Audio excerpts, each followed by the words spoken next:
So I'm thinking about, where did my confidence come from after my herpes diagnosis? Like, before, I thought I was so confident, like, and I probably was. I probably had a decent dose of confidence, but after a diagnosis like herpes, when you feel like your whole life has changed, you feel like your stock has plummeted, you feel like you are officially worthless, dirty, disgusting, gross, contagious, cooties, all of those things I felt about myself when I got diagnosed.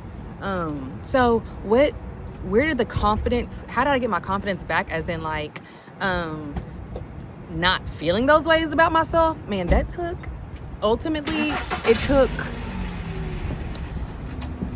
reminding myself who I was in Christ. It took my faith. It took me tapping back into my faith and my belief system, getting back into my Bible, reading about, reminding myself, because I was familiar with the Bible. I got diagnosed when I was 33, so I've been a Christian my entire life. We've been off and on. We've had our prodigal son seasons. We've had our Esther, our Job, our baby. We've had them all. But I wasn't really dedicated, really focused, really like engaged until I got diagnosed, when I felt like my life was over. And then I was like, Lord, how could you allow this to happen? Lord, ain't no way this was supposed to be for me. And as I was reading and reminding myself, I was just like, okay, God, you don't make mistakes. Your will is perfect. You are the same yesterday, today, and tomorrow. So if now that I have herpes, Lord, what does this mean? Like, what does this mean for me? What does this mean for you? And so it was getting back into my word. It was journaling. It was getting back in the gym. I literally spent a season of solitude. I spent a season of going to bed at 9 p.m., literally. Waking up at 5:30 in the morning. Like, I put practices in place that I had not done in years or maybe ever. And for the first time in my life, I actually stuck with them and was consistent with them, because I was in such a low place. I was so hurt. I was just broken. And I just felt so different about myself that I was like willing to do anything. I was desperate. That's what the word. I was so desperate to change, that I was so desperate for a change, for how I was feeling, that I was willing to do anything.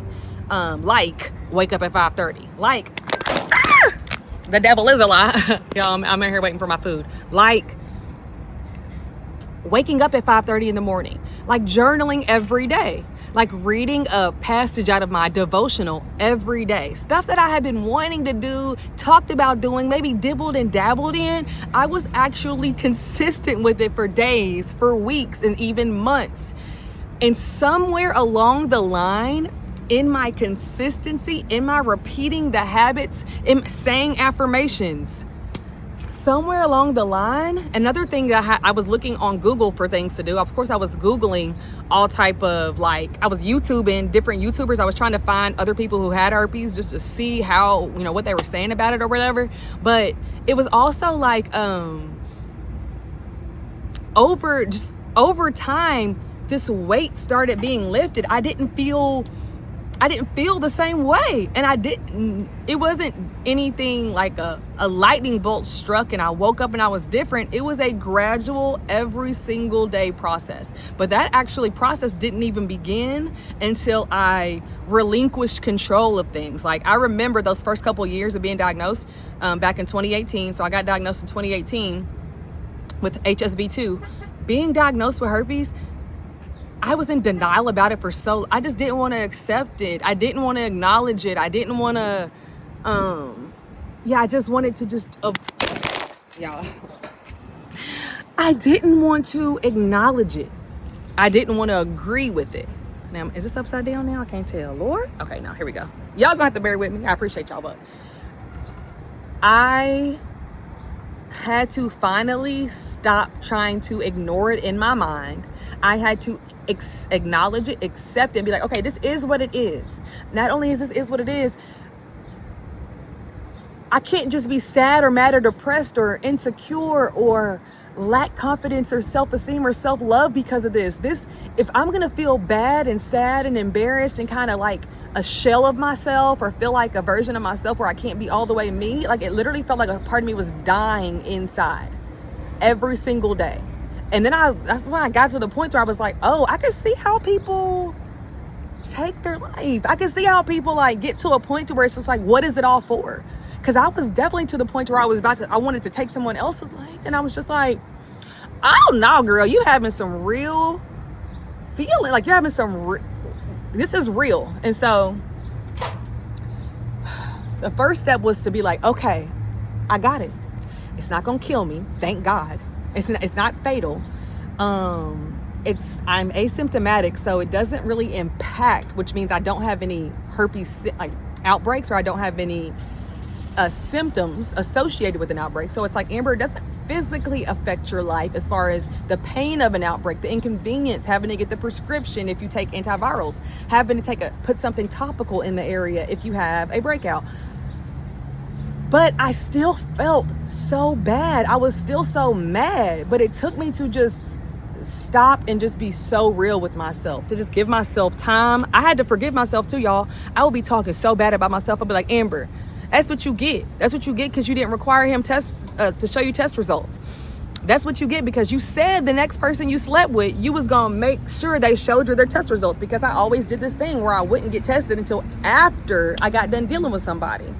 And I'm like, that makes no sense, but I didn't want to be weird, or I didn't want it to be uncomfortable. I didn't want to have to talk about things that needed to be talked about before we was in somebody's bed. And so it just made me come to terms with all the ways I had let myself down. I had fallen short.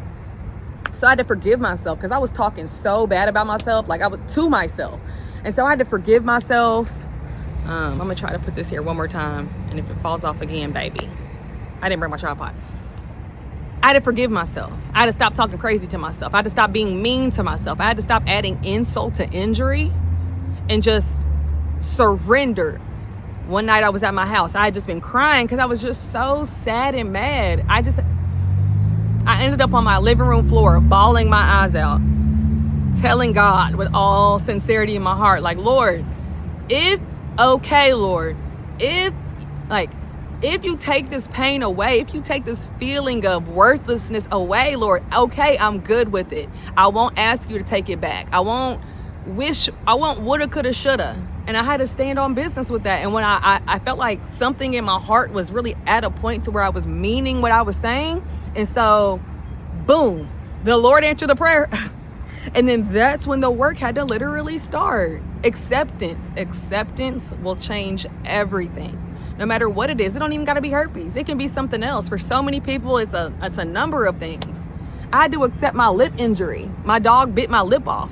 For a year, I hated looking at myself in the mirror. Then I was like, Amber, be grateful that you're alive and accept, because you can't heal what you won't reveal. What you won't acknowledge and accept, what you won't acknowledge, you can't heal. And so the confidence came from the Lord, truth be told. The confidence came from getting up and showing myself I could be consistent with my journaling. I could be consistent with the gym routine. Confidence came from the community that was formed when I put my content out finally and started talking about my herpes, and so many people messaged me back talking about, or responded back, or DM me talking about they have herpes too. Confidence came from my community as well. So if you have herpes, you are not alone. If you have herpes, hey, welcome to the club. And then for all the haters, how you gonna hate from the outside? You can't even get in. You probably in the club and don't even know it. So look, keep your head up, keep going. And one day at a time, start affirming yourself. Start saying, I accept myself. I love myself. It starts with you. There were so many times people would DM and be like, because they knew I was a herpes influencer. They'll be like, Amber, I like this girl, or I like this guy. No, really, what guys would be telling me, I like this girl, but she has herpes. And she feels some type of way about herself because of it. She's crying, she's insecure, like it's affecting our relationship because of how she feels about her herpes. I don't care. I want to be with her. I love her. But because of how she feels about herself, because how she feels about it, we are having trouble in our relationship. So don't worry about getting a relationship if you haven't even accepted your own diagnosis. Don't worry about anybody else accepting it until you accept it. That's the most important part. So let's start with your acceptance. It started with my acceptance of it. Baby, I was 33 when I got diagnosed. Ain't no way this was supposed to be my story. But here we are, and I'm so glad I accepted, because it's been the thing that actually changed my life for the better. So that's it, y'all. I'm gonna see if my food is done, but I'm gonna have me a pool day. Y'all be blessed, enjoy yourself, and I'll see you on my next video.